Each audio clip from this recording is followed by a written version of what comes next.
Mbola tonona amintsika fiangonana riavana ny fiadanana avy amin'Andriamanitra sy Jesosy Kristy tompontsika. Alahady voalohany amin'ny volana Desambra isokafantsika Fjkm amin'ny lohahevitra vaovao manao hoe an'ny tompo ny fanjakana. Eo ambany masontsika ny Apokalipsy toko 7:20 andininy 7 sy ny 9. Apokalipsy toko 7:20 ny andininy 7 sy ny 9.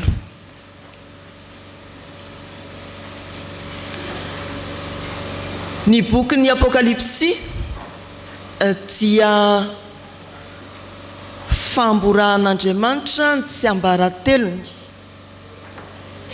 amin'ny fiangonana, fanalany ny sarona sy ny takotakona rehetra ahafahan'ny fiangonana mahatazana sahady izay ho avy feno famirapiratana ao amin'ny fanjakan'Andriamanitra. Ny manomboka amin'ny toko 9:20 hatreo amin'ny toko 9:20 dia ny fametrapetrahana ilay fanjakan'Andriamanitra. Ny toko 9:20 hatramin'ny farany dia ny fakan'ny mpanjaka toerana eo amin'ny fanjakana. Tafapetraka ny fanjakana ary maka toerana ilay mpanjaka. Tamin'ny era sika dia niazana hoe ny advento dia alahady efatra mialoha ny krismasy, ny resaka fotoana isika. Ny hevitry ny teny hoe advento kosa dia misy filazana manao hoe avy manakaiky, avy manatona. Raha amin'ny fitenin'ny karazan'olona sasany dia hoe mialany. Avy manakaiky ny tompo, avy manatona ny tompo, avy manakaiky ny mpanjaka, avy manatona ny mpanjaka. Hoy ny andininy 7, Apokalipsy toko 7:20 andininy 7 amin'ny anaran'ny tompo. Aokisika hifaly sy horavoravo ka hanome voninahitra azy, fa tonga ny fampakarambadiny zanak'ondry ka efa niomana ny vadiny. An'ny tompo ny fanjakana, mifaly, miravoravo, omeo voninahitra izy. Ny toko 9:20 eo alohan'ity toko 9:20 ity riavana dia sary tena mifanohitra amin'izay ambara ato amin'ny toko 9:20. Raha avy ny tompo hitsara ny Babilôna, ilay nampahory ny fiangonana, ilay nanenjika ny kristianina, ilay nampitondra faisana ny mpaminany, ilay nanjatradra ny martyra. Raha ho avy ny tompo hitsara ny Babilôna, angina sy isaona ny tany, tsy misy papakabady. Raha vakitsika mantsy ilay toko 9:20 eo amin'ny faraparany azy dia ahitantsika fahitana hoe filazana hoe tsy misy mitroka trompetra, tsy misy mapakabady, tsy misy vato fiksoam-bary, tena mosary, tsisy fifaliana.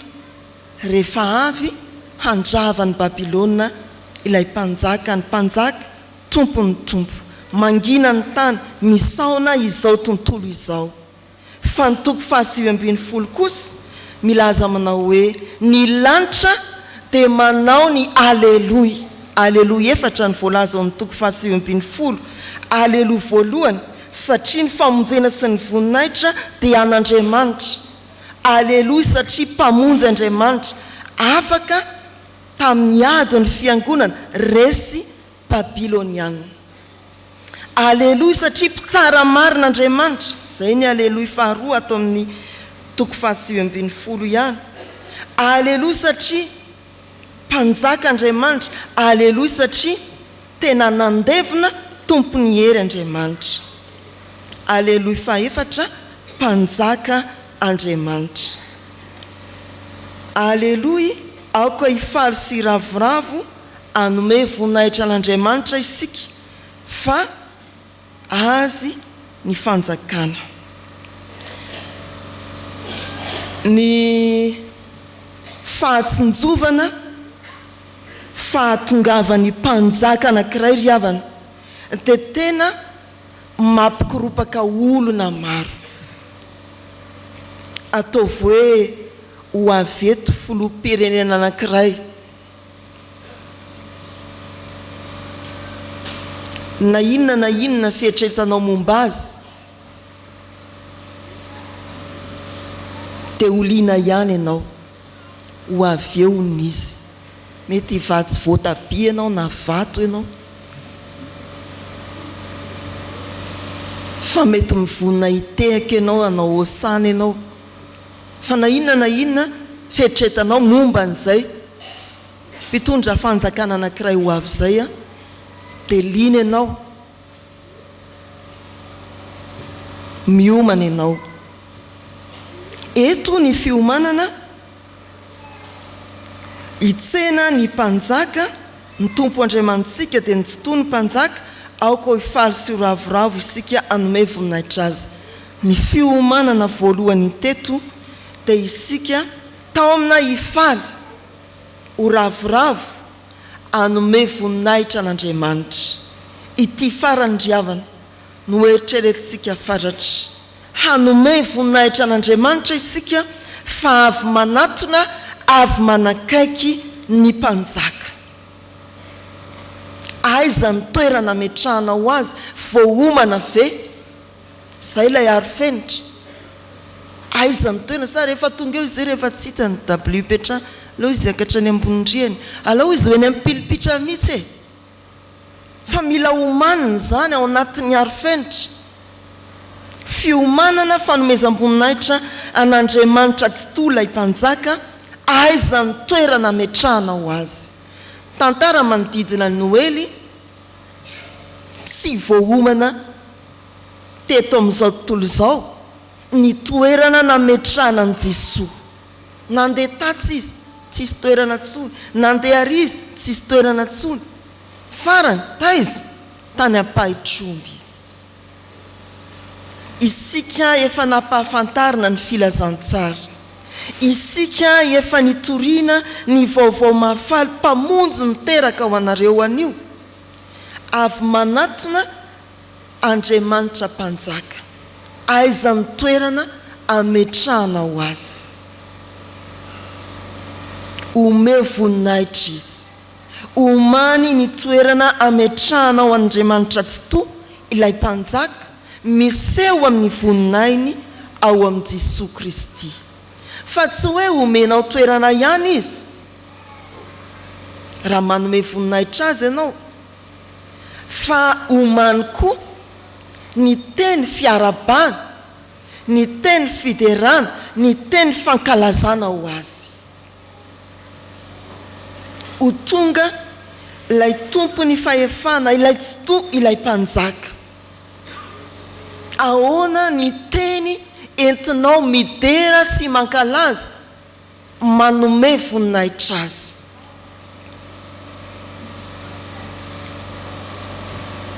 Mila manana an'izany eritreritry izany sika ry havana raha manakaiky ny tompo, raha mihamanatona ilay tsy toa mpanjakatsika.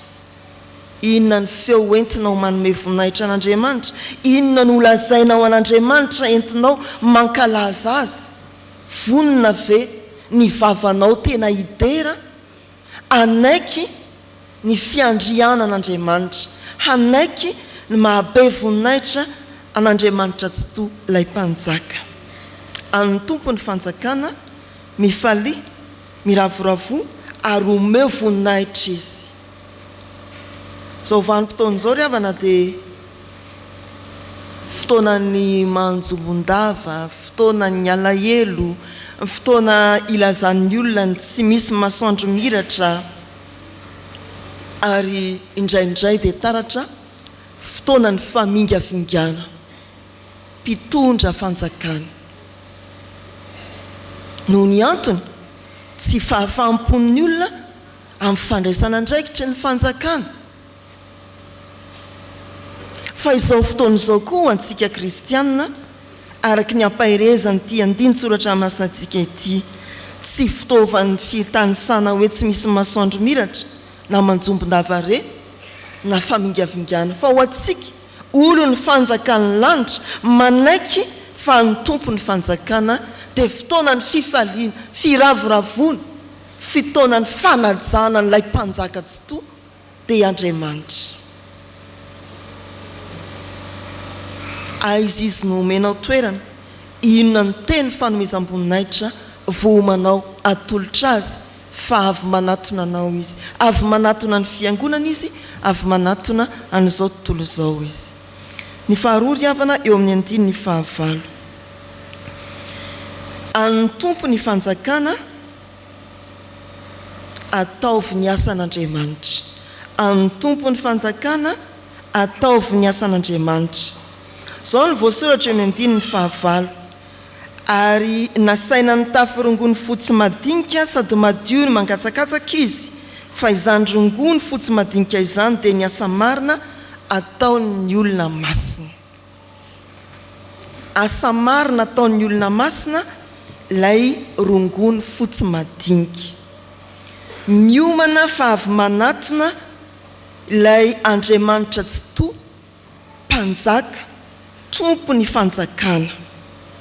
Amin'ny dika teny hafa dia ny hoe natolotra hiakanjony ny rongony fotsy madinika. Eto dia hoe nasaina ny tafo rongony fotsy madinika. Raha hoe nasaina ny tafo dia ndana samy mitady fitafiana rongony fotsy madinika, fa amin'ny dika teny hafa dia hoe natolotra ity ilay akanjo hitafio. Eo amin'ny fiarahamonina jiosy mantsy dia ny mpampakatra no miantoka ny akanjon'ny mpanotrina ny fampakaram-bady.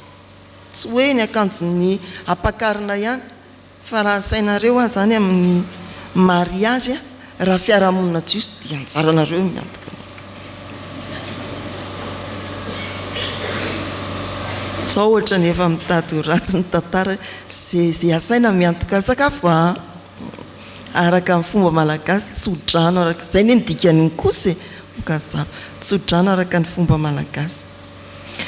Ry havana malala, tena omen'Andriamanitra antsika ilay fitafiana rongony fotsy madinika, fitafiana tsara kalitao, mendrikady zany. Raha ny tantara ao amin'ny Baiboly dia izany rongony fotsy madinika izany no natafy an'i Josefa rehefa nakarina na napetraka teo amin'ny toerana maha-prime ministre Egyptianina izy. Ny amin'ny Jesoa dia izany rongony fotsy madinika izany no natafy azy miseza fiandriana eo amin'ny teo amin'ny fandevenana, anambarana hoe tena mpanjaka izy. Ny fitafiana sarobidy indrindra, tsara tenina, tsara kalitao, omena mba hitafiana. Fa tsy hoe izy nampiakanjo, fa ilay nomena fitafiana no mampiakanjo ny tenany. Rehefa miomana andray ny mpanjaka isika zany ry havana, vonina ny fitafiana fa manana andraikitra isika andray ilay fitafiana ary ametraka ny fitafiana amintsika. Inona lay fitafiana? Ny valiny dia ilay soratra masina manao hoe be ny vokatra fa ny mpiasa ny vitsy. Ny fitafiana dia ireo asan'Andriamanitra velarina manoloana antsika, fiangonana anentanana antsika enretreny. Inona amin'ireny ary no raisitsika ka ataontsika tandravady-koditra fitafiana hoenti-mianjaika hiomanana hiatrika ny fampakaram-bady ny zanak'ondry. Nomena asa isika, no raisinao ve ny asa, tanterahanao ve ny asa.